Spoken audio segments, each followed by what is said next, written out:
శీర్షిక చివరి నిశ్శబ్దం. చీకటి. గాలిలేని గదిలో దీపం ఊగుతోంది. ఏమో జరగబోతోంది. మాయ ఒక్కరే ఆ పాత కొండ ఇంట్లో కూర్చుంది. గడియారం టిక్ టిక్ టిక్. ఒక్కసారిగా శబ్దం ఆగిపోయింది. మాయ శ్వాస ఆగిపోయినట్టు నిలిచింది. ఎవరో చూస్తున్నారు అన్న భావన. అరు, నువ్వా అని ఆమె నెమ్మదిగా అడిగింది. సమాధానం లేదు. దీపం ఒక్కసారిగా మరిగిపోతుంది. నీడ గోడపై కదులుతుంది. అరు పేరు వినిపిస్తుంది. కాని అతను మాట్లాడటం లేదు. గది లోపలే ఉన్నట్టు అనిపిస్తుంది.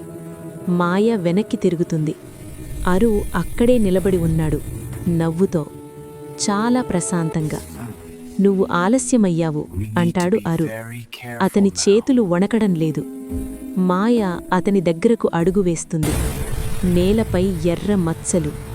ఇదేమిటి? అరు నవ్వు కాస్త వెడల్పవుతుంది, అతి నిశ్శబ్దంగా. నీకు గుర్తుందా నిన్న రాత్రి అంటాడు అరు. గడియారం మళ్లీ మోగుతుంది. మాయా తలలో జ్ఞాపకం మెరుస్తుంది.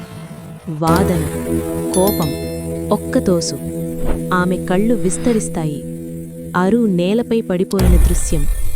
మాయా వెనక్కి తగ్గుతుంది. కాదు, నువ్వు చనిపోలేదు. అరు నవ్వుతూనే ముందుకు వస్తాడు. నేను చనిపోయాను మాయా, కాని నువ్వు ఇంకా బతికే ఉన్నావు. దీపం ఆరిపోతుంది. చీకటిలో అడుగుల శబ్దం. ఉదయం. కొండ ఇంటి బయట మాయా శరీరం. చేతిలో రక్తపు మరకలు. ఇంటి లోపల అరు ఫోటో. దానిపై ఒక వాక్యం: హత్య చేసిన వాడికి నిశ్శబ్దమే శిక్ష. గాలి వీచుతుంది.